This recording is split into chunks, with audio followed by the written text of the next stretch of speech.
Bonjour à tous, ravi de vous retrouver pour ce troisième et dernier épisode consacré aux impératrices byzantines. Aujourd'hui, nous allons traiter de la partie qui va du XIe siècle au XVe siècle, plus précisément de 1081 à 1453. Et cet empire, on le sait, est à bout de souffle, et on va constater que la stratégie matrimoniale mise en place ne suffira pas à éviter une très très longue agonie.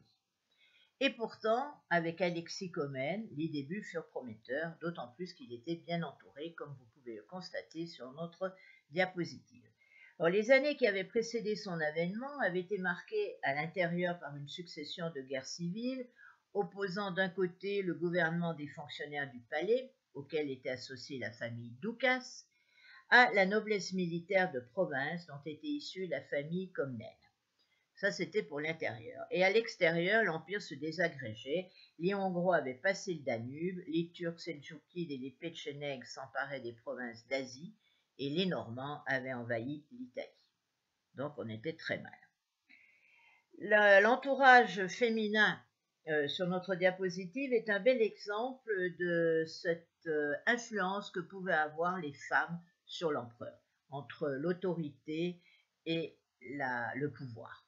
C'est un petit peu le thème de ces conférences. Alors, cet Alexis au milieu, c'est un détail d'une miniature d'un manuscrit qui se trouve aujourd'hui à la Bibliothèque Vaticane. Donc, il a une mère biologique, Anne d'Alacène.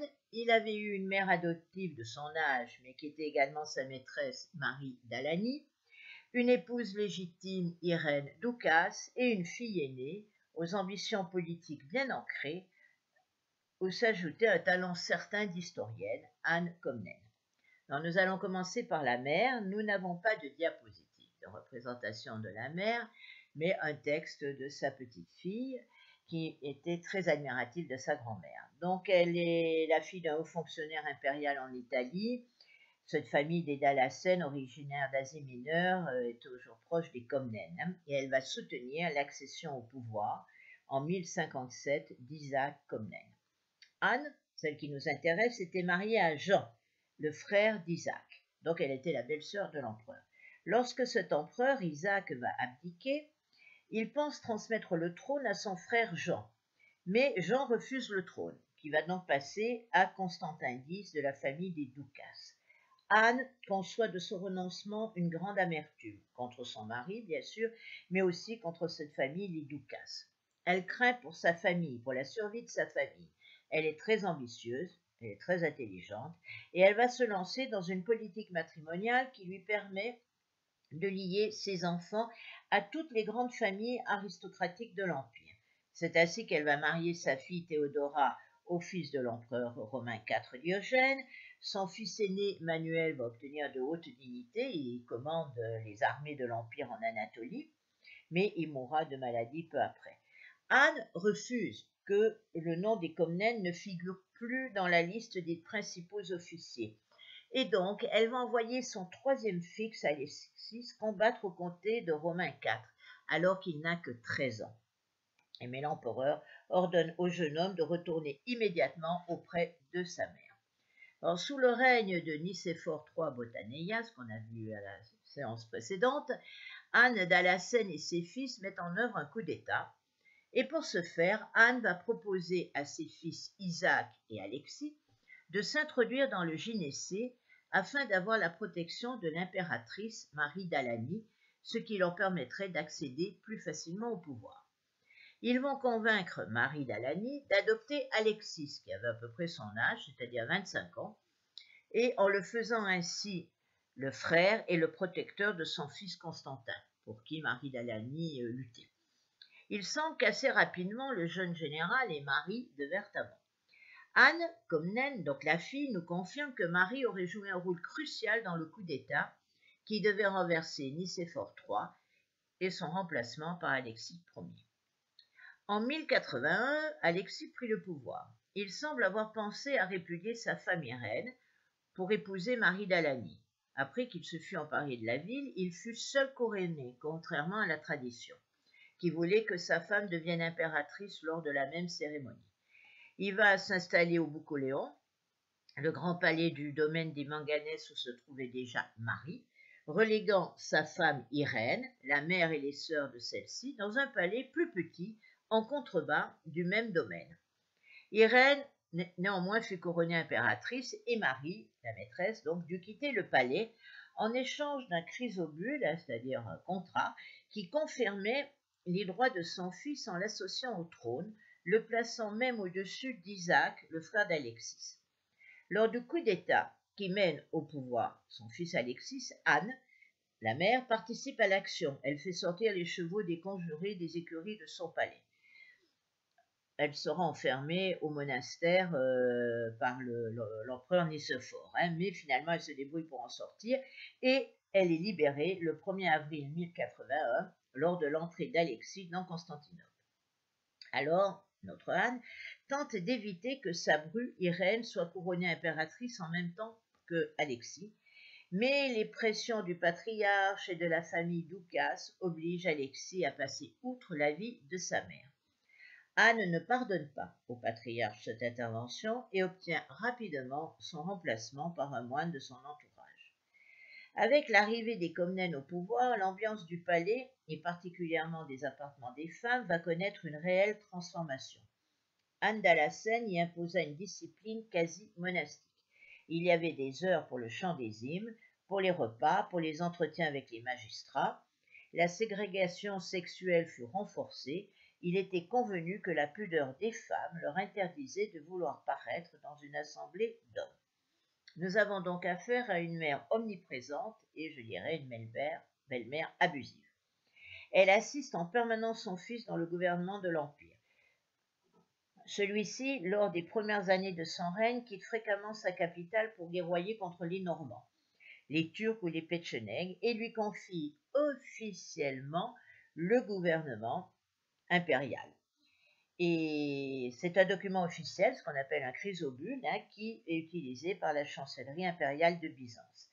Le lien entre la mère et le fils apparaît extraordinairement fort, ce que démontre le préambule du chrysobule. J'ouvre les guillemets. Il n'a rien qui égale une mère attentive et aimante. Il n'y a pas de rempart plus fort qu'elle, quand un danger apparaît à l'horizon, quand un malheur quelconque est à redouter. Ainsi, telle est apparue en fait à ma majesté, dès mon plus jeune âge, ma sainte mère et souveraine, qui fut en tout pour moi une éducatrice et un guide. Elle a trouvé certes que c'est un rempart pour ainsi dire imprenable d'un excellent régime, que toute l'administration fut confiée à sa mère, sainte et profonde vénérée. Donc il lui donne quand même de grands pouvoirs. On ignore pourquoi Anne a soutenu l'accès au trône d'Alexis, qui n'est que son troisième fils, au détriment d'Isaac, qui était le frère aîné, mais avec ce texte, on comprend qu'il existe un lien fusionnel entre Alexis et sa mère. Elle ne possède pas officiellement le titre d'impératrice, mais son fils lui délègue les pleins pouvoirs durant son absence. Elle n'est donc pas représentante de l'autorité, par l'absence de titre officiel, mais on suppose qu'elle possède tout autant de pouvoir. Donc le dilemme entre l'autorité et le pouvoir. C'est un concept qui nous vient des études sur le genre, vous savez, donc anglo-saxon, et le mot anglais est queenship. Ça ne se traduit pas, en fait ça désigne le pouvoir au féminin, on pourrait dire rénoté, si vous voulez, mais on l'a vu précédemment, Anne n'est pas la seule femme à exercer le pouvoir dans l'Empire byzantin, mais elle est la première à réellement gouverner sans avoir le titre d'impératrice. Son fils porte le titre de Basileus, son frère Isaac celui de Sébastocrator, mais la mère se contente du titre de mère du Basileus. Ça figure sur les sceaux. Elle est appelée dans les actes officiels de l'époque ainsi que dans les œuvres littéraires Despoina, ça veut dire la souveraine. C'est Alexis qui a exigé que l'on désignât sa mère de ce titre. Les actes officiels qu'elle promulgue sont signés de fonctionnaires impériaux en tant comme de la Despoina. Donc il est clair, selon les auteurs de l'époque, qu'au début du règne d'Alexis, l'autorité d'Anne semble équivalente à celle de l'empereur et qu'une répartition des rôles intervient entre le fils et la mère. À lui la direction des campagnes militaires, à elle l'administration civile et fiscale de l'Empire. Un prince bulgare, Théophylacte de Bulgarie, dans son discours à l'empereur, fait l'éloge d'Anne d'Alacène et il dit « Eux ont partagé cette fonction avec joie, et je cite, « Les deux se soucient d'un seul et un seul se soucie des deux. » Donc c'est quand même bien vu. Le chrysobule définit clairement les champs d'activité d'Anne d'Alacène, diminution et suppression d'impôts, promotion et augmentation du traitement des fonctionnaires, octroi de dignité et de charges. Tout ce qui concerne l'administration centrale de l'Empire. Les relations diplomatiques, l'armée et les actes législatifs restent du domaine exclusif de l'empereur. La confiance qu'Alexis témoigne envers sa mère n'exclut pas parfois des tensions. Il trouve excessifs les avantages fiscaux qu'Anne accorde aux moines, et c'est vrai qu'elle s'entoure d'un nombre important de ces derniers. Elle gouverne l'Empire dans le palais des Blachins qui a été transformé en quasi-monastère, et petit à petit, l'accumulation des conflits d'autorité sape cette association originale à la tête de l'Empire. Il est probable que lorsqu'Alexis s'établit de manière plus durable dans sa capitale, après les innombrables voyages sur tous les fronts menacés de l'Empire au début de son règne, il ne s'accommode pas longtemps de l'omniprésence de sa mère. Et autour de 1096, c'est 15 ans après sa prise de pouvoir quand même, elle est dessaisie de façon officieuse et douce de ses prérogatives. Elle se retirera au monastère qu'elle avait fondé, un monastère qui surplombe la Corne d'Or, et elle meurt à l'âge de 70 ans. Nous passons à la fille maintenant, pas à la fille, mais à l'épouse, Irène Doukas, avec ce sceau qui la représente, portant une couronne avec le triple pendant, c'est le symbole de l'impératrice, dans la main droite un sceptre et dans la gauche un globe avec une croix par-dessus. Alors Irène épouse Alix vers 1078, soit vers l'âge de 11 ans. Cette alliance matrimoniale valut aux Comnènes l'appui des Doukas, donc la famille ennemie. Elle vécut dans l'ombre d'Alexis et de la mère de celui-ci, et si l'on en croit leur fille Anne Comnène, ce qui avait été un mariage de raison se transforma en un mariage d'amour entre Alexis et son épouse. Ainsi, selon elle, lorsqu'Irène fut sur le point d'accoucher de son premier enfant, Anne, elle supplia l'enfant encore à naître de rester en elle encore 2 longs jours pour permettre à Alexis, alors en campagne militaire, d'être présent lors de la naissance. Anne Comnène loue sa mère d'avoir triomphé de sa pudeur naturelle, ce qui lui permit d'affronter les yeux des hommes. Je cite, « Alors même, elle ne se départissait pas de sa réserve naturelle, et par son regard, son silence, sa manière d'être, elle restait impénétrable pour le grand nombre. Pour signaler la présence de la basilissa au milieu des troupes, il n'y avait que la litière portée par 2 mules et recouverte du voile impérial. D'ailleurs, sa divine personne restait cachée. Par la suite, Alexis insista pour qu'Irène l'accompagne lors de certaines de ses expéditions militaires. En fait, elle lui servait d'infirmière, soignant ses problèmes de goutte. Et puis, on peut penser aussi, ce n'est pas impossible, qu'Alexis n'ait pas eu une confiance absolue en son épouse et hésité à la laisser seule à Constantinople, au vu des complots qui furent ourdis contre lui. Anne Comnène trace le portrait de sa mère comme une femme intellectuelle, plus portée aux spéculations intellectuelles qu'aux questions de politique quotidienne, éprise de philosophie, qui tenait salon littéraire et qui insista pour que sa fille reçoive une excellente éducation. Par contre, Zonaras, historien byzantin, qui n'aime guère les Doukas, décrit Irène comme une langue de vipère, s'ingéniant à dénigrer Jean, le fils de l'empereur, et son fils à elle, qu'elle traitait de débauché et souligne la terreur que l'impératrice inspirait chez les courtisans. Selon le chroniqueur, au fur et à mesure que la maladie d'Alexis prit de l'Empire, l'influence d'Irène sur son mari alla s'accroissant au point qu'il était prévu que lors du décès de l'empereur, tout le pouvoir et le gouvernement de l'Empire devaient lui être transférés à elle, même que son fils était empereur et lui serait soumis. La vérité historique se situe probablement entre ces 2 antipodes. Quoi qu'il en soit, l'épisode d'Alexis Ier, profitant de l'absence d'Irène pour remettre son anneau sigillaire à son fils Jean, lequel courut immédiatement à Sainte-Sophie pour se faire couronner, de même que le fait qu'il força sa mère Anne d'Alacène à se retirer dans un monastère montre que Alexis, l'empereur, s'il cherchait à ménager sa mère et son épouse, conserva jusqu'à la fin son indépendance de jugement et persista dans la réalisation de ses plans. Mais la mère et la fille sont liguées contre le fils et le frère Jean en faveur du gendre. En dépit de cet amour pour Alexis, Irène et Anne Comnène, donc sa fille, firent pression sur Alexis jusqu'à la fin, pour que celui-ci nomme comme héritier son gendre, Nicéphore Brienne, époux de la fille Comnène. Le gendre, de préférence à Jean, troisième enfant mais premier fils d'Alexis. Comme Anne, Irène s'était infatuée de Nicéphore, son beau-fils, à qui elle avait confié l'administration de la justice et la gestion du palais impérial, ce qui ne cessait d'inquiéter Jean, déjà désigné co-empereur. Toutefois, déjouant son épouse, on l'a vu, Alexis sur son lit de mort réussit à transmettre son anneau en Jean, le confirmant ainsi comme héritier. Irène avait fait porter Alexis dans son propre palais des Manganès pour mieux le veiller. Elle resta auprès de lui nuit et jour, ordonnant que des prières soient dites à travers l'Empire pour sa guérison. Et après son décès, elle fit enterrer l'empereur dans le monastère qu'elle avait fondé une quinzaine d'années auparavant. Irène a tenté d'interdire à Jean l'entrée du palais immédiatement après son couronnement, et elle continua à comploter avec sa fille contre lui, et même si le principal intéressé, donc notre Nicéphore Brienne, refusa toujours de s'associer aux deux femmes. En 1119, Anne Comnène organisa un complot qui fut déjoué pour renverser Jean. Anne et Irène durent alors se retirer au couvent, adjacent au monastère, toutes deux fondées par Irène quelques années auparavant.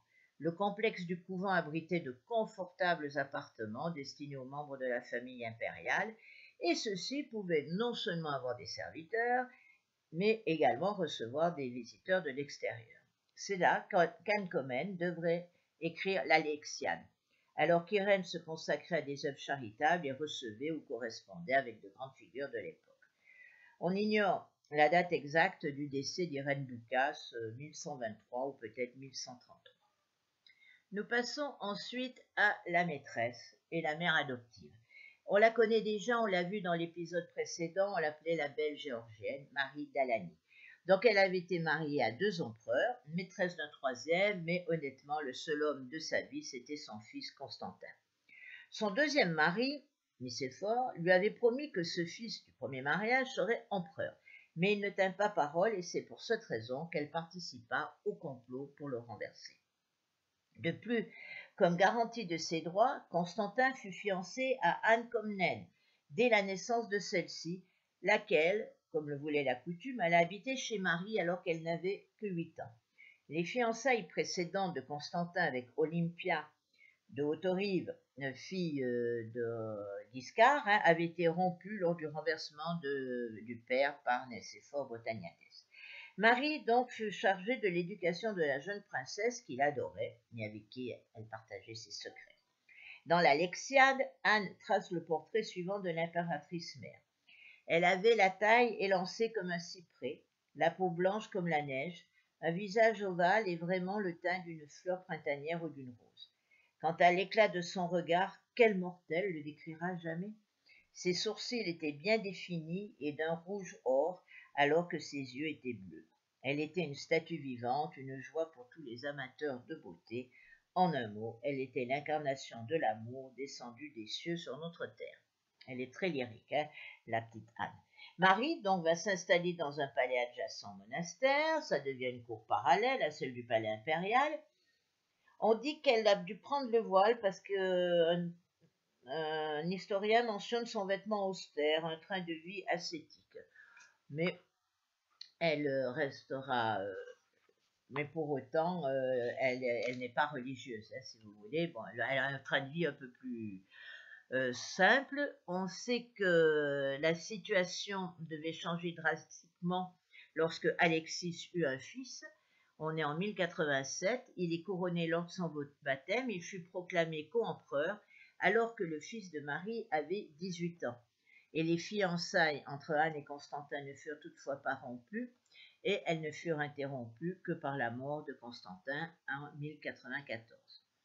Selon Nicéphore Brienne, qui devait épouser Anne quelques mois plus tard, ce n'est pas la naissance de Jean, mais c'est plus la grave maladie qui devait emporter Constantin qui a été la raison pour laquelle il perdit ses droits de succession.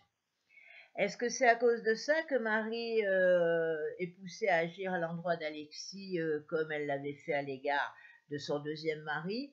Quoi qu'il en soit, on lui reprocha d'avoir été associée à un complot contre Alexis. Selon Anne Comnène, c'est notre historienne, on aurait trouvé sur un des comploteurs des documents témoignant que Marie était au courant de la conspiration, quoiqu'elle n'aurait pas approuvé le meurtre d'Alexis, tentant d'en dissuader Diogène. Elle tomba alors en disgrâce et son fils mourut la même année. Plusieurs historiens affirment qu'elle aurait été alors exilée dans un couvent de l'île aux Princes. Mais selon des historiennes anglo-saxonnes plus récentes, il est plus probable que, brisée par le chagrin d'avoir perdu ce fils auquel elle avait consacré sa vie, elle se soit retirée de son plein gré dans un de ses nombreux domaines, situés dans une région où l'influence géorgienne était très forte. On ignore la date de sa mort, on sait qu'elle vivait toujours en 1103, parce que son nom est mentionné dans les actes du concile convoqué par le roi de Géorgie, qu'il appelle notre reine Martha l'Auguste. Son influence continua à se faire sentir et contribua à renforcer les liens entre Byzance et la Géorgie. D'ailleurs, le mariage des deux fils d'Anne Comnène s'est fait avec des princesses géorgiennes. Et nous arrivons à notre Anne Comnène, justement, donc la fille. Elle est née vers 1083, c'est le premier enfant, c'est l'enfant aîné de l'empereur Alexis et de l'impératrice Irène Doukas. C'est probablement en la regardant agir sa grand-mère que naîtra chez Anne Comnène la volonté de devenir impératrice à son tour. Elle dit de sa grand-mère: « Ma grand-mère était si perspicace en affaires et si habile à diriger l'État et à y mettre toutes choses en ordre qu'elle pouvait non seulement diriger l'empire des Romains, donc Byzance, mais tout autre qui existe sous le soleil. Femme d'une vaste expérience, elle connaissait tout. Elle savait distinguer ce qui était important et comment s'y prendre pour parvenir au but désiré. Et non seulement elle possédait des qualités intellectuelles remarquables, mais sa faculté de persuasion correspondait à celle-ci, car elle était une oratrice convaincante qui, sans s'éterniser sur un sujet, savait en exposer les grandes lignes clairement et les conduire à leur conclusion logique. » Fin des guillemets. Alors Anne a un goût prononcé pour l'étude, elle nous l'explique dans la préface de l'Alexiade, qu'elle maîtrisait les 4 divisions des sciences, c'est-à-dire l'astronomie, la géométrie, l'arithmétique et la théorie musicale, et en plus elle se mit à la philosophie et à l'histoire, étudiant les œuvres d'Aristote, les dialogues de Platon. Elle s'adonna à la lecture des poètes pour former son style. Et si l'on juge par la description qu'elle fait de la maladie de son père au livre 15, ainsi que le diagnostic qu'elle établit, elle dut aussi étudier la médecine. À une époque où l'éducation des femmes commençait à être beaucoup plus poussée que par le passé, ses parents avaient tenu à lui donner une bonne éducation, tout en jugeant peu convenable qu'elle aille trop avant dans l'étude de la poésie ou des auteurs païens comme Aristote, qui par leur polythéisme ou leur liberté de mœurs ne figuraient pas au palmarès des études chrétiennes. Alors Anne engagea Michel d'Éphèse, reconnu comme un spécialiste en la matière. Le résultat de ses études se constate dans l'Alexiade, où on trouve de nombreuses citations d'Homère, de même que des allusions à l'histoire d'Athènes et de Sparte. À 14 ans, elle épousa Nicéphore Brienne, dont elle eut 4 enfants. Brienne venait d'une famille militaire. C'était un homme cultivé, d'un physique agréable. Il plut à Alexis, qui lui donna la main de sa fille et l'éleva à la dignité de César. Bien qu'il se soit agi d'une union politique, un véritable amour s'instaura dans le couple, et Anne trace des portraits non seulement élogieux, mais aussi affectueux de celui qu'elle appelle couramment dans l'Alexiade mon César. Je cite: « Mon époux légitime était le César Nicéphore, un descendant de la famille des Briennes, homme qui dépassait de loin ses contemporains par sa beauté, son intelligence supérieure et son discours précis. Le regarder ou l'entendre s'avérait un ravissement. » Elle est très amoureuse. Et à la demande de l'impératrice Irène, le gendre, donc Nicéphore Brienne, avait commencé la rédaction des actes d'Alexis, débutant avec le règne de Raymond IV Diogène, et qui devait se terminer avec Nicéphore III Botaniates.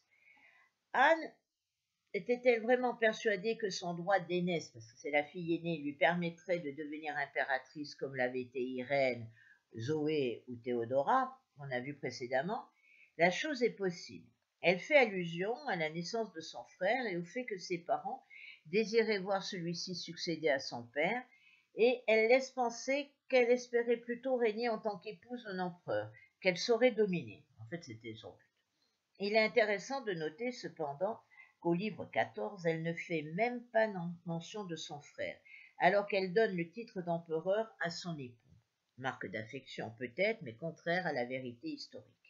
Je cite, « Mais je me plains maintenant sur mes propres malheurs et déplore la mort de 3 empereurs, l'empereur mon père, l'impératrice ma mère, et hélas mon propre époux et César. » Et Irène Doukas, c'est vrai, a exercé de nombreuses pressions sur Alexis pour que celui-ci déshérite Jean en faveur de Nicéphore et d'Anne.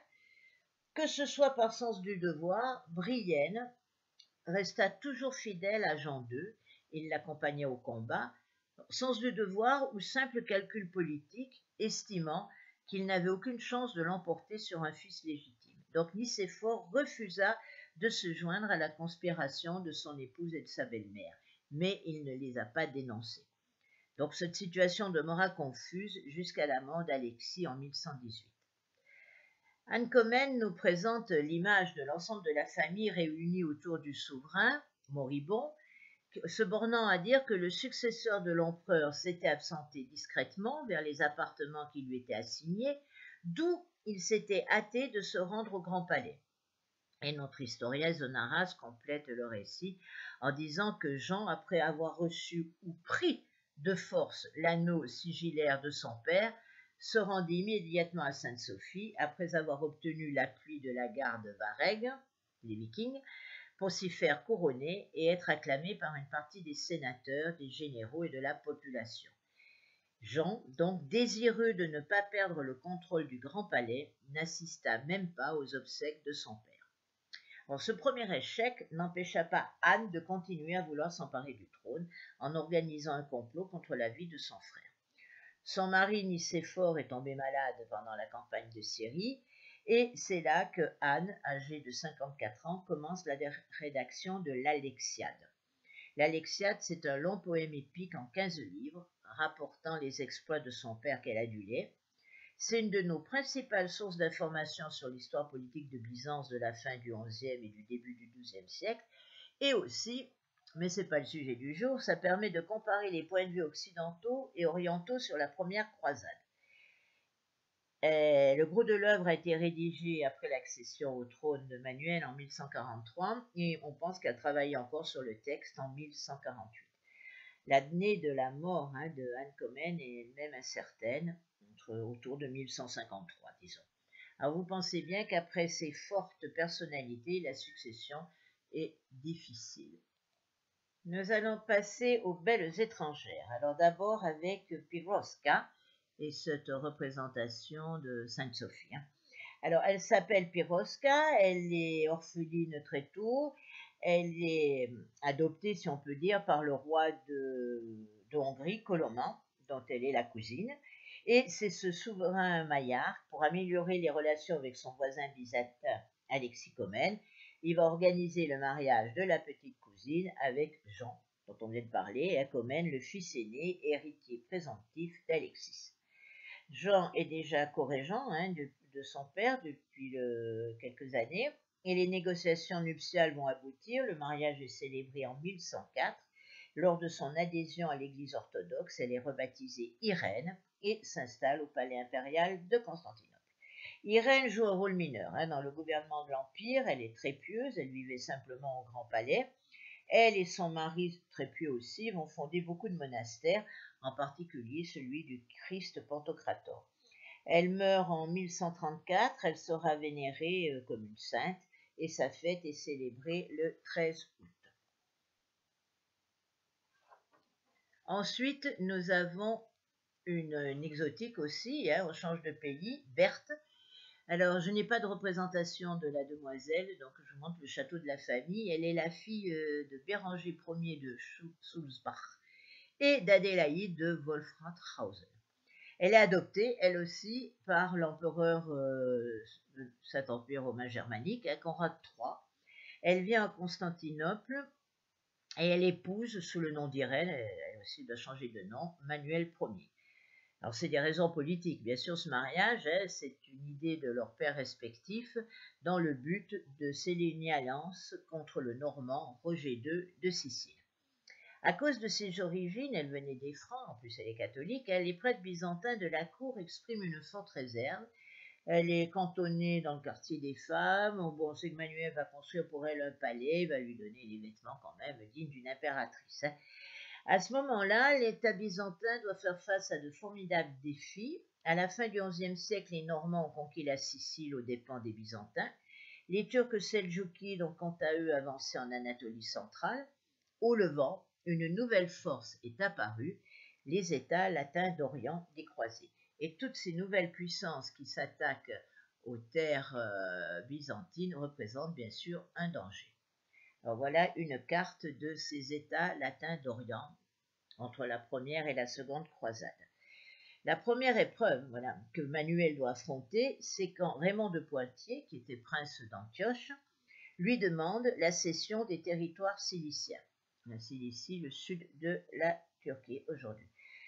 Mais plus tard, dans la même année, l'État latin du comté d'Édesse, donc en gros vert sur la carte, c'est la région d'Urfa, toujours en Turquie aujourd'hui, et l'État latin est enlevé par l'Atabek de Mossoul et d'Alep, Zengi. Donc c'est une victoire musulmane. Elle provoque le prêche de la deuxième croisade et pour les chroniqueurs arabes ultérieurs, elle lance le vaste djihad contre les États croisés.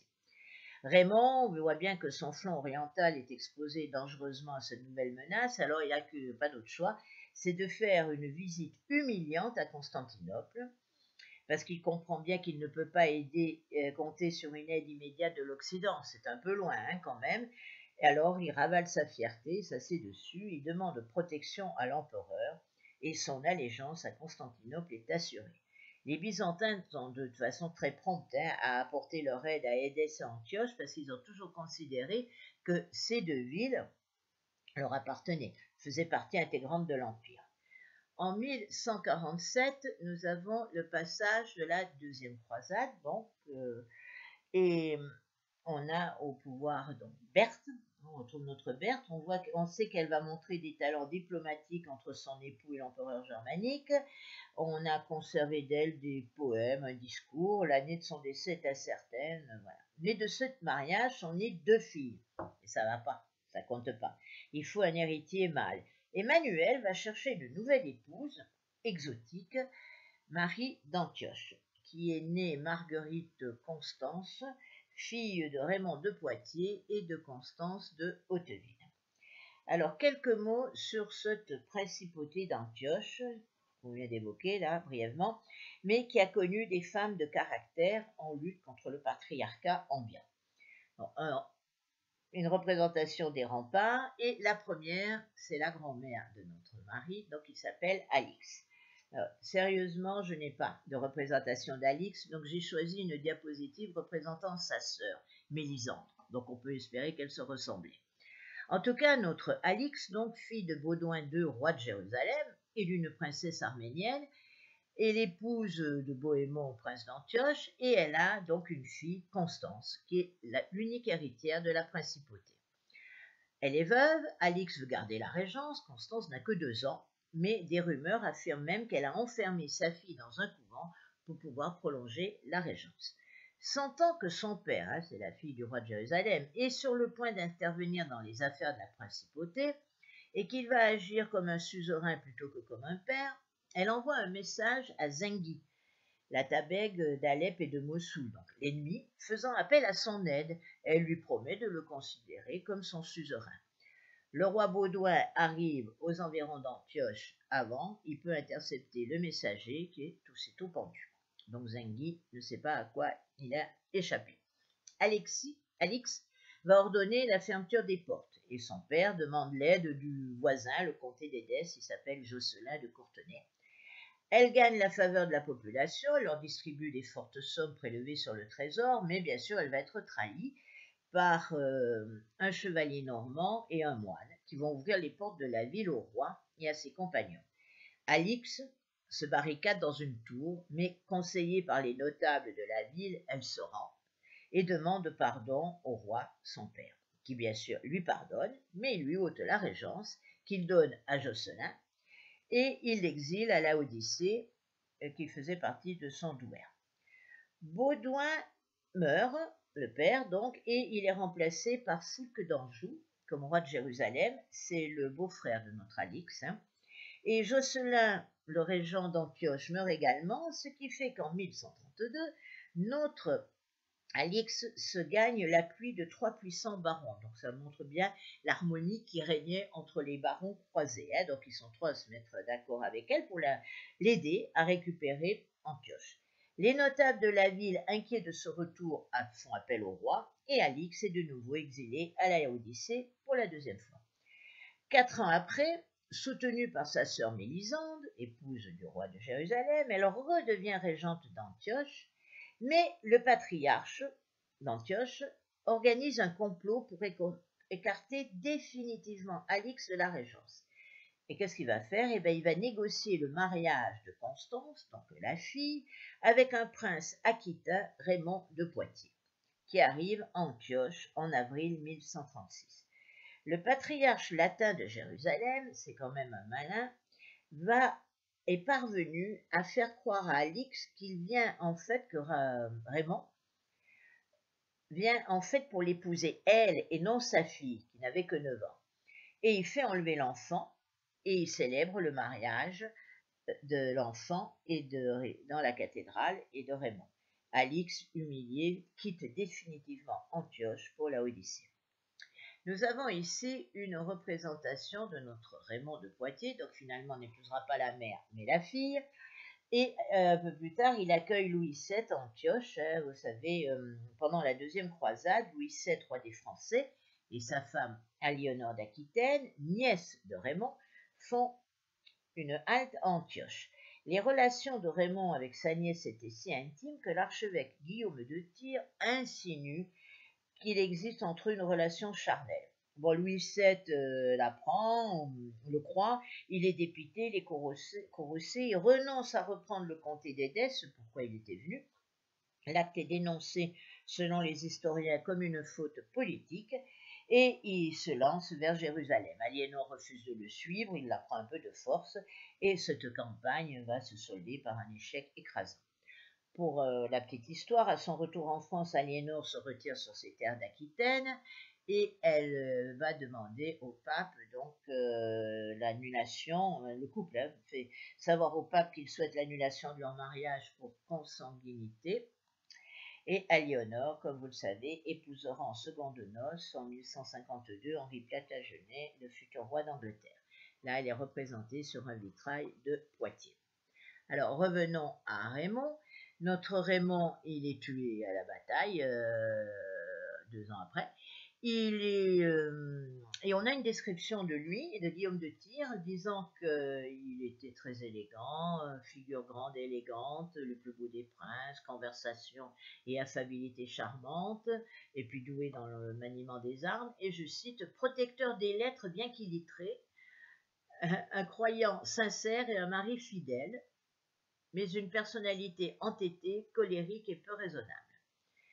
Alors, de Constance, la fille qu'il aura, nous n'avons pas pas la fille, son épouse, donc on n'a pas vraiment de représentation, mais elle a inspiré Jean-Pierre Pecot qui fait des bandes dessinées avec des dessins de Gabriel Parmas, je vous le montre ici, c'est donc une BD qui est de 2019 en 2 volumes. Donc là, nous avons Constance, qui est cette unique héritière de cette principauté d'Antioche. Elle est la digne fille de sa mère Alix. Elle voulait gouverner toute seule Antioche après la mort de son mari, mais on lui impose un remariage. Il paraît que c'est elle qui l'a choisi. Elle va choisir Renaud de Châtillon, C'était pas une bonne idée, qui va être, au cours d'un raid fait prisonnier. Il restera en captivité à Alep pendant 16 ans. Vous savez, Renaud de Châtillon, je l'ai assez longtemps fréquenté, c'est un chien enragé, une tête brûlée, il a fait beaucoup de dégâts et de torts pendant les croisades, hein. Alors, comme il est prisonnier, qu'est-ce qu'elle demande, Constance? Elle dit, pas de problème, hein, j'assure, je gère, et elle annonce son intention d'administrer en personne la principauté. Mais de nouveau, comme sa mère avant elle, les barons préfèrent un souverain mâle. Le roi de Jérusalem, à ce moment-là, il s'appelle Baudin III. Il vient même à Antioche et il désigne comme prince légitime le fils aîné de Constance et de Raymond, Raymond III, mais qui n'avait que 15 ans. Il devra gouverner sous la tutelle du patriarche. Constance n'accepte absolument pas cette décision et qu'est-ce qu'elle fait? Elle s'en plaint à qui? À son voisin, l'empereur byzantin, qui s'appelle Manuel Ier. Alors, ils vont envoyer des représentants afin de négocier l'union avec l'aînée des filles de Constance, Marie, considérée comme une beauté par les chroniqueurs de l'époque. Le contrat de mariage est signé et l'empereur confirme Constance dans sa position de souveraine et de la principauté. Bohémond deviendra majeur un peu plus tard et afin de renforcer sa position face à son fils, Constance demandera de nouveau de l'aide à des gouverneurs byzantins, mais elle va de nouveau être opposée à des barons qui vont lui demander de quitter Antioche. Elle décédera peu après. Donc c'est un échec, hein, pour pouvoir gouverner toute seule. Alors, voilà notre Marie, la belle d'Antioche. Elle a 15 ans. Alors elle est vraiment célèbre pour sa beauté dans tout l'Orient et elle épouse cet empereur Manuel Ier Comnène qui a 42 ans. Manuel espère une postérité mâle, hein. Je vous rappelle qu'il avait déjà 2 filles, mais ce qui l'intéresse, c'est d'avoir un garçon. Et en plus, ça lui permet de renforcer les liens avec la principauté d'Antioche, qui est vassale de l'Empire byzantin. Cette union semble avoir été heureuse, l'empereur bénéficiant des conseils de sa femme, qui, de par ses origines franques, connaît bien les latins. Elle aura une grossesse malheureuse qui va effrayer la cour, mais heureusement, en 1169, elle donne naissance à un fils, Alexis. Un peu plus tard, Manuel décide de marier sa fille du premier mariage, elle s'appelle Marie, on la surnomme la Porphyrogénète, Régnier de Montferrand. La famille a des liens en Orient, et puis les Montferrand l'ont aidé en Lombardie contre Frédéric Barberousse. Et le fils Alexis, lui, doit épouser Agnès de France, qui est la fille de Louis VII. Quand même pas rien, hein. Alors, on est en 1180, Manuel, après une courte maladie, meurt. Il laisse la régence à son épouse, à condition qu'elle ne se remarie pas, on a déjà vu ça, et qu'elle prenne l'habit monastique. Marie obéit aux volontés de son époux, elle prend l'habit, mais elle ne prend que l'habit. Elle prend le nom aussi de Xéna, qui veut dire l'étrangère, mais elle continue de vivre au palais, peut-être habillée de façon très austère, et elle va prendre un amant, il faut ce qu'il faut, un certain Alexis de nouveau, mais qui est le neveu du feu mari, Manuel, et elle le nomme principal ministre. Alors elle est mal vue, notre Marie, elle est mal vue de la famille, elle est mal vue du peuple, on lui reproche ses origines étrangères, on lui reproche de favoriser les latins, c'est-à-dire les marchands italiens et francs, qui ont des privilèges très importants, hein, et qui menaient une concurrence jugée déloyale par les marchands locaux. Il y aura bien sûr une conspiration qui va se former autour de la fille de Manuel, du premier mariage. Le but était probablement d'assassiner le Premier ministre, l'amant, et d'exercer la régence au nom d'Alexis II. Mais ils sont dénoncés, ils vont se réfugier à Sainte-Sophie, il y a plusieurs épisodes, ils se mettent sous la protection du patriarche. Des mercenaires géorgiens, italiens, ainsi que des gens du peuple viennent les soutenir. Ils vont demeurer 2 mois, marqués par une agitation toujours plus vive en ville, et finalement ils consentent à se rendre, moyennant une amnistie accordée par Marie, la régente. Le patriarche, lui, avait été envoyé en exil, mais ça aussi, ça va entraîner un nouveau soulèvement, et Marie, elle est faible. Marie, elle est peut-être belle, mais elle n'a pas tellement le sens politique, et elle n'est pas très bien conseillée, donc elle fait revenir, elle permet au patriarche de revenir en grande pompe à Constantinople. Du coup, elle a amnistié ses ennemis, mais eux, ils ont une autre idée, ils vont faire appel à un cousin de feu Manuel, un autre cousin qui s'appelle Andronique. Et c'était pas une très bonne idée. Andronique, il est tout content, il attendait que ça, donc il marche sur Constantinople. Finalement, il récupère l'armée envoyée par la régente et son ministre. Le peuple se soulève, en profite pour massacrer les Latins. Le Premier ministre est aveuglé, et les comploteurs sont empoisonnés, et Marie d'Antioche, il ne la tue pas, mais il l'écarte de la régence, elle doit quitter le palais. Et là, elle va commettre une autre erreur, c'est pour ça que je vous dis qu'elle manque peut-être de sens politique, elle va appeler à l'aide son beau-frère. Mais son beau-frère, c'est le roi de Hongrie, Béla III, marié avec sa sœur. Donc elle est dénoncée, et du coup, là, elle est accusée de haute trahison, elle est condamnée à mort. Andronique oblige le jeune Alexis, qui n'a que 13 ans, à signer l'ordre d'exécution de sa mère. Les portraits de Marie d'Antioche sont détruits. Elle-même, elle est étranglée. On ne sait où elle fut enterrée, son cadavre jeté à la mer ou enterré anonymement sur une plage. Tout ça se passe pendant l'automne 1182. Alors, continuons l'histoire de cette famille avec Agnès de France, qui a été témoin de toutes ces violences. Alors, petit retour en arrière, on est en 1179. Louis VII et Emmanuel Ier Comnène font alliance par le mariage de leurs 2 enfants, Anne de France, qu'on appellera donc Agnès, 9 ans, et Alexis, 11 ans. Ils sont mariés en 1180. L'accueil était enthousiaste, la foule était rassemblée sur le Bosphore pour accueillir cette princesse d'illustre lignage. C'est la fille du roi de France. Et nous avons ici Agnès de France et Marie Porphyrogénète, donc la fille du premier mariage de son beau-père, qui se trouve aujourd'hui à la Bibliothèque Vaticane. On voit qu'il y a une grande tente dorée avec des tentures rouges. Dans le registre supérieur, c'est une scène d'embrassade entre les deux impératrices, la nouvelle Augusta et la Porphyrogénète. Et dans le registre inférieur, on voit les 2 femmes échanger des confidences en aparté dans une chambre séparée par une portière de la suite de l'impératrice. On connaît les femmes avec ces grands turbans blancs. Alors, les informations de cette époque nous sont données par Nicetas Cognates, c'est un témoin de référence. Il nous dit sur le mari que ce jeune prince, si plein de vanité et d'orgueil, est pourtant si démuni de tout talent et de toute capacité qu'il était incapable de faire la moindre chose. Il passait sa vie à jouer ou à chasser tout en acquérant l'habitude de vie s'invétérer.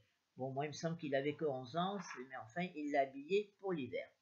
Agnès, donc, va vivre les épisodes tragiques qui vont marquer les 3 années de trahison dans cette famille. Son jeune époux est étranglé par Andronique. Andronique, qui s'était opposé aux familles aristocratiques privilégiées par les Comnènes depuis un siècle. Donc vous savez que les exaspérés, les Constantinopolitains vont ravager les quartiers riches habités par les marchands. C'est ce qu'on appelle les marchands latins. Le massacre des Latins de Constantinople, nous sommes en 1182. Les exactions frappent les Génois, les Pisans. Pas de Vénitiens, parce que ça fait un moment qu'ils ont été privés de privilèges commerciaux. Les victimes sont nombreuses, hommes, femmes, enfants. Certains ont été vendus comme esclaves aux Seldjoukides. Et en plus, il y a la séparation des églises d'Orient et d'Occident, qui est encore toute fraîche. Et le légat du pape Alexandre III, il y avait un représentant, cardinal de rite latin, Jean, sera décapité, sa tête étant ensuite attachée à la queue d'un chien. Agnès donc se retrouve veuve, elle a 12 ans. Elle ne va pas le rester longtemps parce que le nouvel empereur, là le nouveau Basileus, Andronique Ier, il a 60 ans, même plus, et il va épouser la petite Agnès. Et le texte dit, le mariage fut à la fin de 1183 célébré à Sainte-Sophie et consommé. Ce mariage fut scandale, même à Byzance on était habitué aux turpitudes, mais là c'est trop. Agnès, donc, elle est impératrice quand même, grâce à ce mariage, pendant 1 an, 11 mois et 19 jours.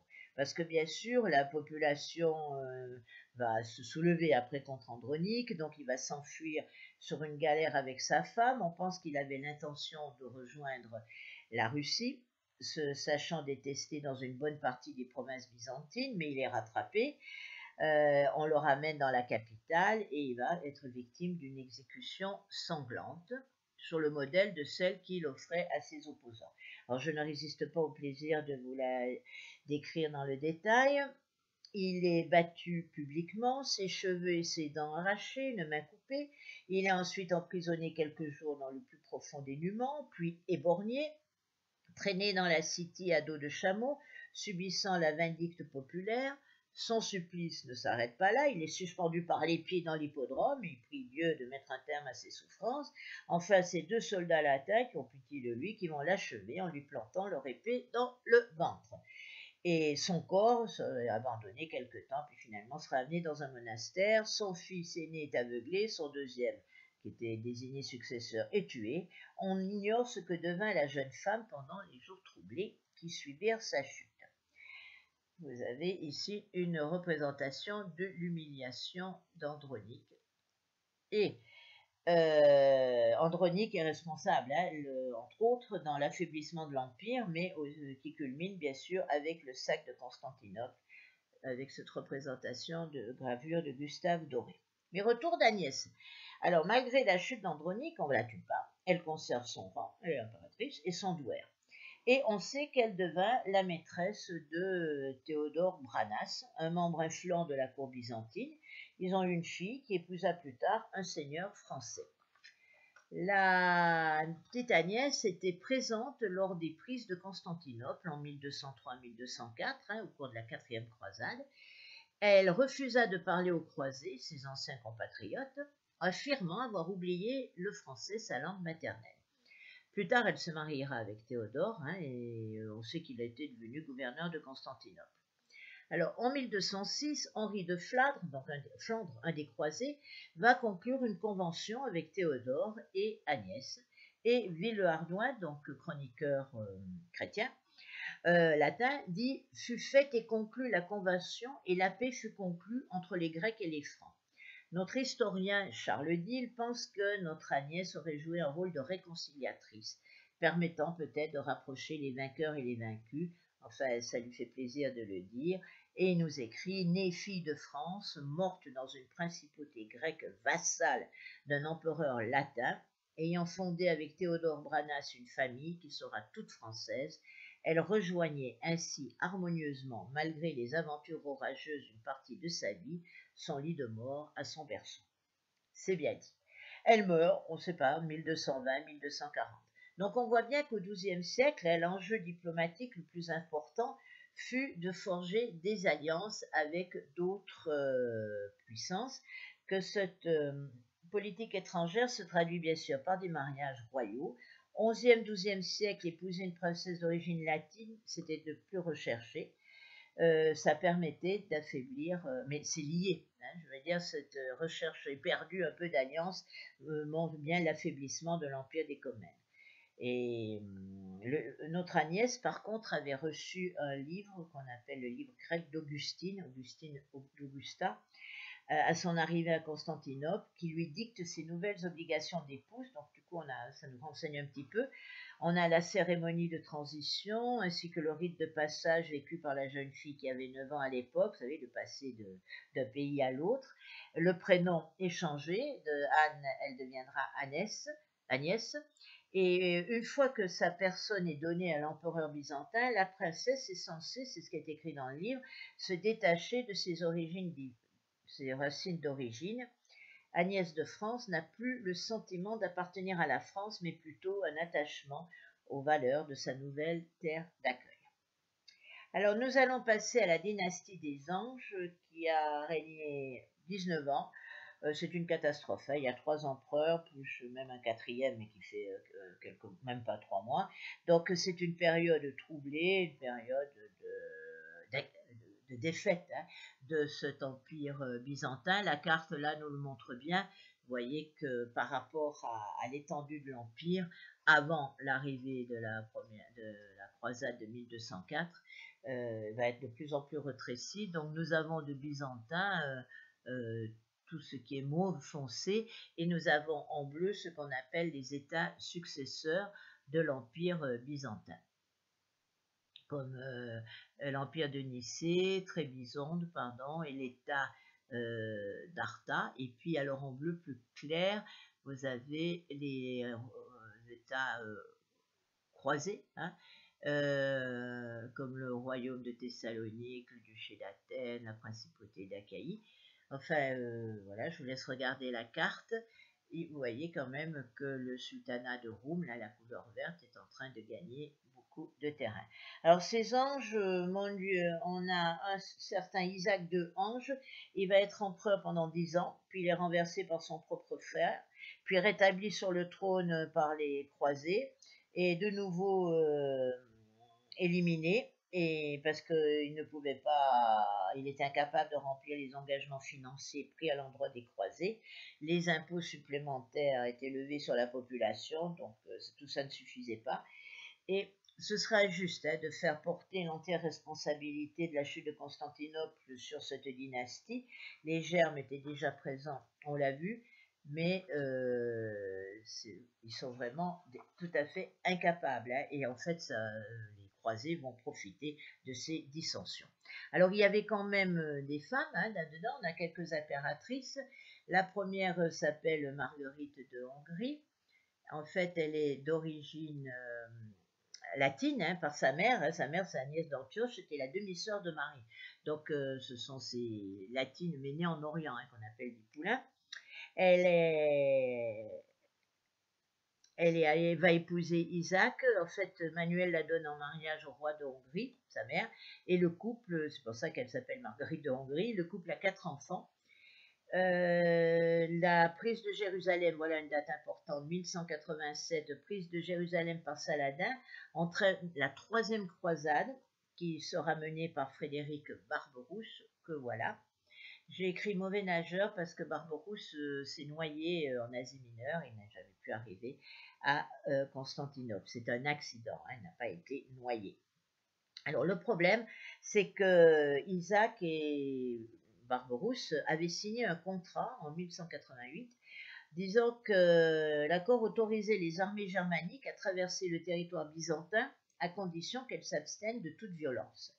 Mais Isaac va trahir Barberousse parce que peu après le départ de l'armée germanique, il va changer d'avis pour une raison inconnue et il va signer avec Saladin un traité d'alliance par lequel il s'engage à détruire l'armée des croisés. Donc évidemment, il y a une animosité, c'est un euphémisme entre Barberousse et Isaac de Ange, et ça confirme l'hypothèse selon laquelle le principal obstacle à la croisade, c'est l'Empire byzantin. Ce n'est pas les Turcs, c'est l'Empire byzantin. Ça fait partie des nombreuses autres causes qui justifieront aux yeux des croisés la prise de Constantinople par les Latins en 1204. Alors son frère va le déposséder de son trône, il va l'emprisonner, il va l'aveugler, c'est normal. Le fils Alexis, donc le neveu de l'usurpateur, va se réfugier auprès de Philippe de Souabe, qui en fait était son beau-frère, époux de sa sœur Irène. Il lui demande de l'aider, donc une représentation d'Irène. On dit d'elle qu'elle c'est une rose sans épines et la colombe sans artifice. Par intérim, nous aurons une autre impératrice, Phrosine, qui va être impératrice pendant 7 ans. C'est l'épouse de l'usurpateur, du frère d'Isaac. En 2003, elle reste à Constantinople alors que son époux en est chassé. Elle est emprisonnée, elle réussit à fuir avec son gendre.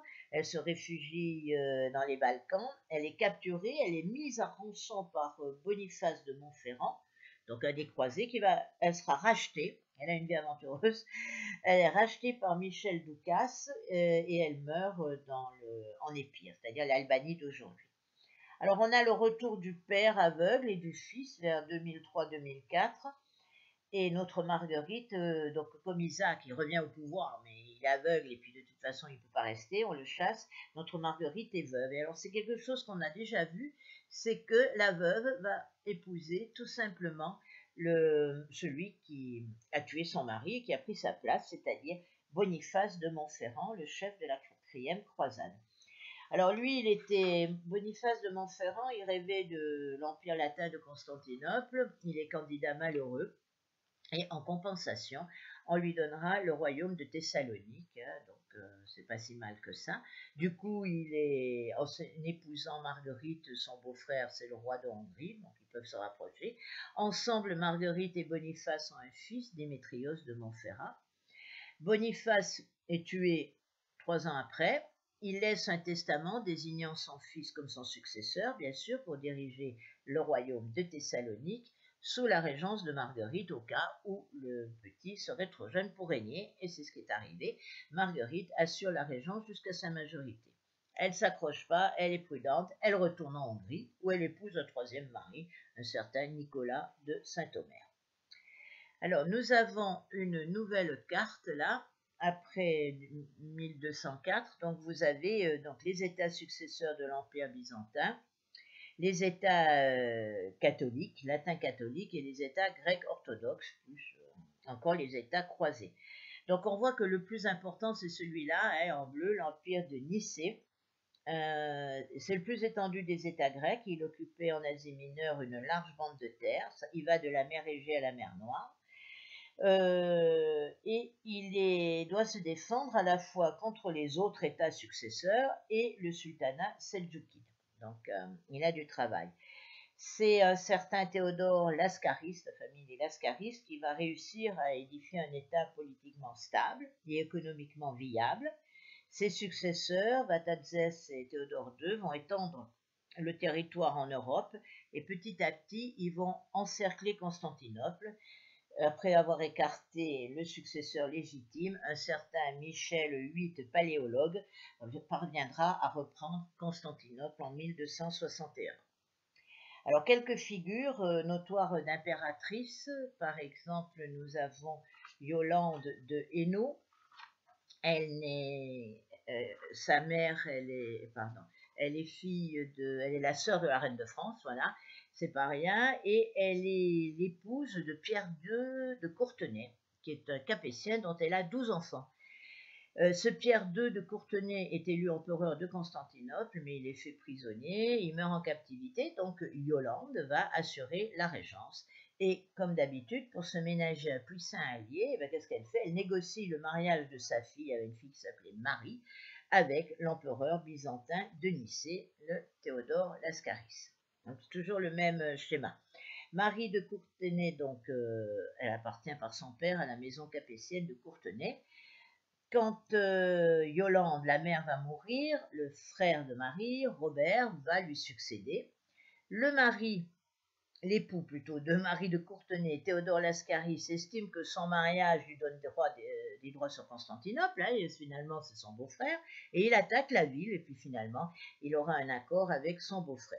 Il meurt, il n'a pas d'enfant de Marie, mais d'un premier mariage, il a eu 3 filles. Donc pendant une courte période, notre Marie est nommée régente de l'Empire de Nicée, jusqu'à ce que le trône soit attribué à Vatatzès, qui était l'époux d'une des filles d'ailleurs de Théodore du premier mariage. Robert de Courtenay, frère de Marie, meurt. Leur plus jeune frère hérite alors de l'Empire latin, mais il n'a que 11 ans, et Marie va assurer la régence en son nom. Donc elle a assuré 2 fois des régences, et elle meurt quelques mois après. Nous avons ensuite Constance de Hohenstaufen. Alors Hohenstaufen, c'est la fille de Frédéric II. Elle a 14 ans quand on la donne en mariage à l'empereur Vatatzès, qui en avait 52. C'est un empereur de Byzance en exil à Nicée. Il était veuf depuis 3 ans. Elle va changer son nom, donc c'est pour ça qu'on l'appellera Anna. Alors c'est, d'un point de vue politique, c'est très dur pour le pape, parce que le pape était déjà en désaccord avec son père, Frédéric II, mais que Frédéric II donne sa fille à un schismatique, ce n'était pas supportable. Donc Innocent IV va déposer l'empereur Frédéric. Vous savez, il va l'excommunier l'année suivante du mariage de sa fille. Donc elle reste impératrice pendant une dizaine d'années. Le fils de son mari, donc issu du premier mariage, va monter sur le trône. Quand il meurt, c'est un fils qui succède, mais il est détrôné, comme on a vu tout à l'heure, par un certain paléologue. Il a été régent, ce Michel, ensuite a été co-empereur, et puis s'est débrouillé pour régner tout seul. Alors nous avons, la petite histoire, un historien byzantin qui nous raconte, il s'appelle Pachymérès, que Michel VIII, paléologue, usurpateur peut-être, mais est tombé amoureux de Constance, qui avait environ 30 ans, mais était marié. Donc pour l'épouser, il va demander le divorce. Le Conseil d'État, le patriarche, même sa femme, vont refuser. Et on ne sait pas, hein, par contre, si elle était sa maîtresse ou si elle a repoussé ses avances. En tout cas, Son séjour est terminé. Elle sera échangée contre un général byzantin qui était prisonnier du frère de Constance en Sicile. Son frère était roi de Sicile. Et elle arrive en Sicile et là, elle a de nouveau une mauvaise surprise. Hein, son frère va périr à la bataille de Bénévent. Et elle va être prisonnière, si vous voulez, ou en tout cas captive de la maison d'Anjou. Donc elle va s'échapper, se réfugier. Elle a une vie de réfugiée et elle finira sa vie à Valence, dans un couvent de Sainte-Barbe, où elle va mourir à un âge avancé. C'est tout ce que j'ai d'elle, c'est sa tombe que l'on voit donc aujourd'hui à Valence. Alors cet empire romain d'Orient restauré avec notre amoureux, la Michel VIII paléologue, eh bien c'est la fin, hein, il va durer de 1261 à 1453. Donc là vous avez une carte de l'empire byzantin en 1265 quand venu de Nicée, Michel donc va récupérer une partie de l'empire en chassant donc les croisés. Et puis vous avez les autres représentants. Hein, vous voyez que les ennemis, les Turcs seldjoukides, sont quand même très proches. Alors cette dynastie, nous avons comme impératrice Théodora Vatatzès. Alors elle est que voici. Mais je vous remets la carte pour mieux vous situer. Vatatzès, donc elle est orpheline, elle est élevée par son grand-oncle, il organise le mariage de Théodora avec Michel Paléologue, qui était fils d'un général.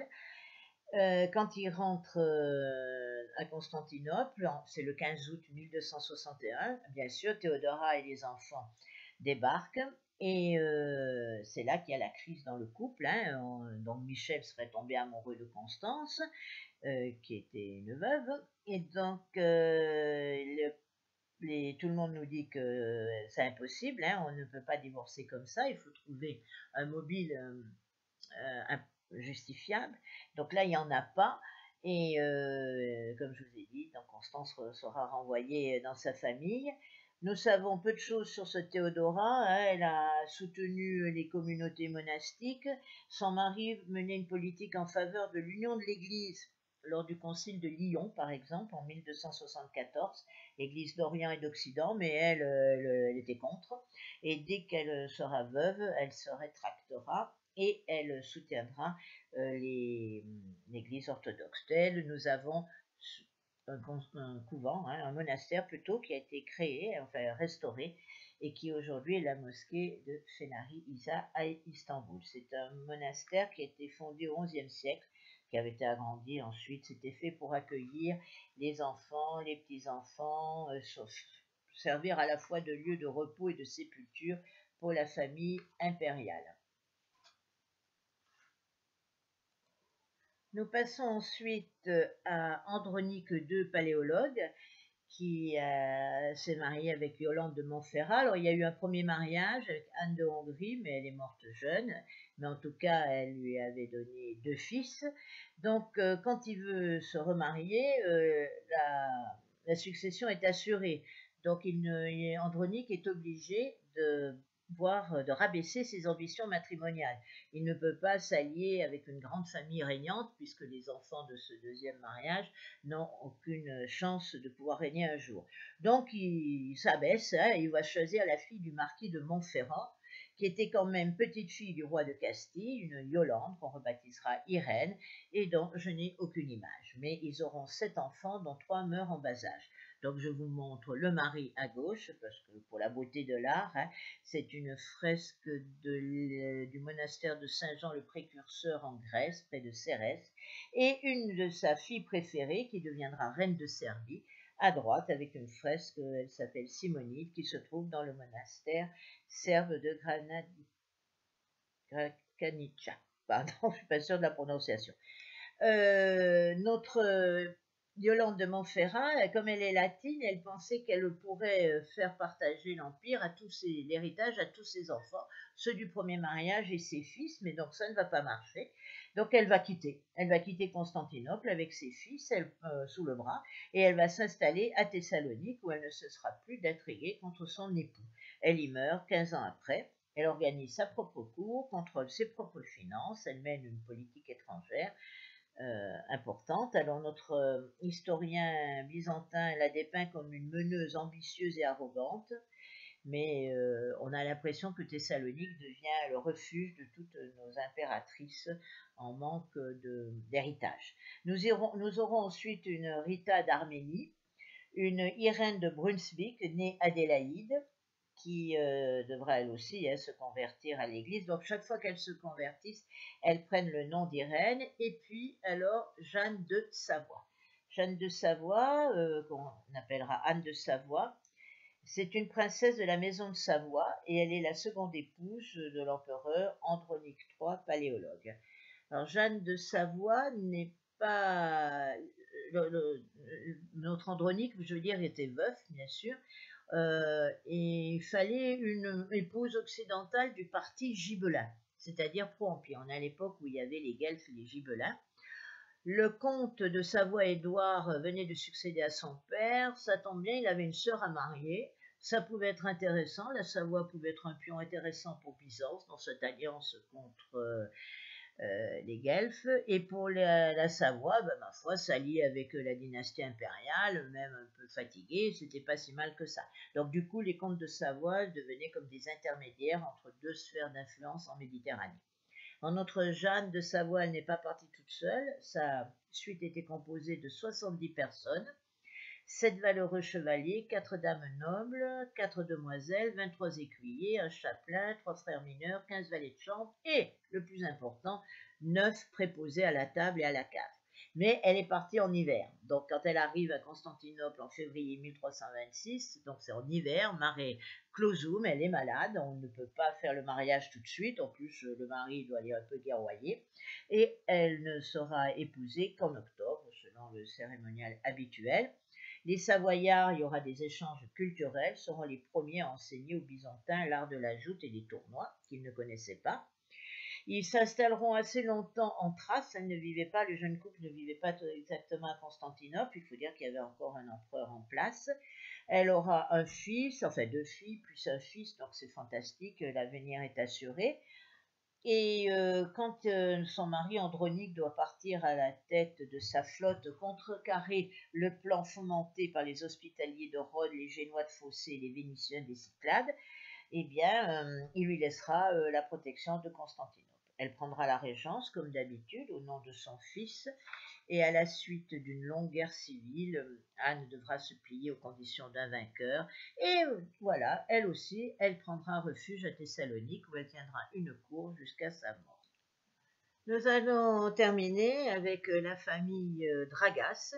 Helena Dragas, c'est une princesse serbe, épouse de l'empereur byzantin Manuel II, paléologue. C'est la seule princesse serbe à avoir gouverné dans l'Empire byzantin. Ses fils ici présents, Jean VIII et Constantin XI, sont les 2 derniers empereurs byzantins. Alors nous savons que la mère devient religieuse dans la dernière partie de sa vie, elle accomplit plusieurs actions pieuses, elle est vénérée, alors c'est assez drôle, par l'Église orthodoxe en tant que sainte et elle est célébrée le 29 mai. Et le 29 mai, c'est le jour de la chute de Constantinople. Nous aurons également une impératrice qui nous viendra de Moscou. Là, c'est une représentation de sa naissance. Anne de Moscou du XVIe siècle, la représentation. Elle va épouser Jean VIII et malheureusement, elle va mourir jeune de la peste en 1417. Donc du coup, son mari se retrouve veuf. Et il va se remarier avec Sophie de Montferrat, dont je n'ai pas de représentation, mais qui appartient à cette famille dont on a déjà parlé, d'origine de Lombardie. Sophie, va l'épouser. Elle est particulièrement pieuse, mais malheureusement pour son mariage, elle est considérée comme peu attractive au regard des normes de son temps. Autrement dit, elle est moche. Il va la délaisser de plus en plus et finalement, au bout de 5 ans de mariage, Sophie va s'enfuir de Constantinople et va retourner dans son pays natal. Elle ne se remaria jamais, elle mourut 8 ans plus tard. Donc là, c'est elle qui est en tort, c'est elle qui a quitté le domicile conjugal, donc le mari est tout content, il est libre de nouveau pour se remarier et ses yeux vont se tourner vers Trébizonde. Trabzon aujourd'hui en turc, dont je vous représente 3 cartes. Vous pouvez voir l'évolution du territoire. Ça a été établi en 1204, à la suite de la chute de Constantinople au cours de la 4e croisade, et il va disparaître, cet empire de Trébizonde, en 1461, lorsque le sultan ottoman Mehmed II va s'emparer de Trébizonde. Donc vous voyez, en 1300, Trébizonde, c'était encore assez important. En 60 ans après, ça reste important, mais vous voyez par contre que l'Empire byzantin, nous l'avons un petit peu perdu. Il ne reste plus que la partie européenne avec Constantinople. Et alors, 100 ans après, nous avons la fin. Nous n'avons plus l'Empire byzantin, c'est que la ville, et puis Trébizonde qui s'est un petit peu réduit. Et par contre, à l'opposé, vous avez le développement de l'Empire ottoman, qui était juste un petit territoire en 1300. En 1360, il s'est déjà bien agrandi, il est au bord de la mer, et alors bien sûr en 1400, on ne parle que de lui finalement. Donc vous voyez l'évolution.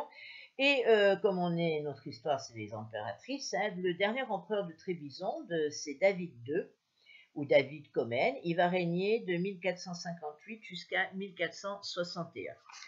Il va être assiégé par Mehmed II, qui va lui offrir une reddition honorable.